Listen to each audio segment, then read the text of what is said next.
Yes, hi, this is George Larakis again, and today I would like to explain the reasoning of my presentation method that I use in my math videos. I'm really convinced that this is the best way of introducing any new concept in mathematics, and that's why I'm sticking to it even after almost 2 years that I have my channel. I have only 57 subscribers, but I really am convinced that this is the best method of presenting topics in math. There are 3 steps in each topic that I present.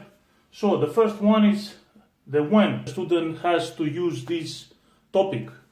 Sometimes this is obvious. Let's say the problem asks you to find the roots of a system using a substitution method. So in this case, it's obvious.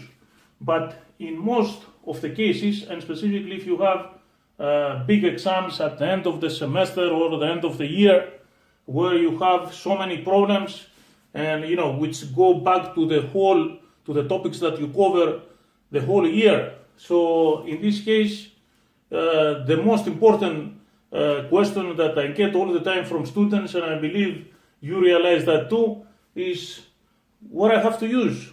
So that's why in all my presentations I always explain on this when I explain when you have to use it. So if you have, let's say for example, you have an implicit function, so then you have to use implicit differentiation. So when you know where you have to use each topic, then it's easy in your final exam specifically or in a big exam to know what to use to solve the problem. The second step is always to state the brief theory.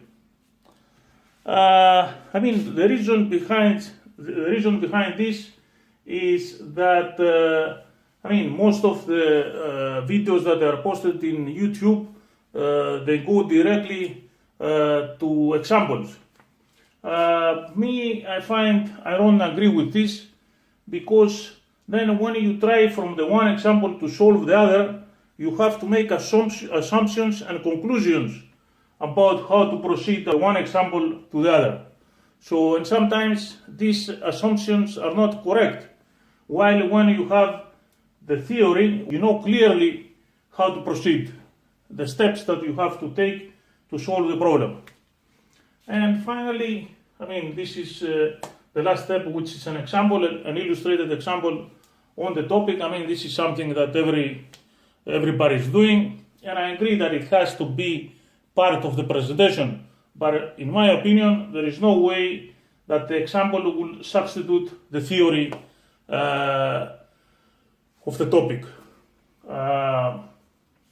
So in the illustrated example, one follows the steps that are stated in the theory in order to solve the example. So thank you for taking the time to view this video. Your feedback is greatly appreciated, so you can help me to make my videos better for other students. And if you find this video useful, and in general my videos useful, of course I invite you to subscribe, so this way you will be notified immediately when I upload a new video in YouTube. Bye for now.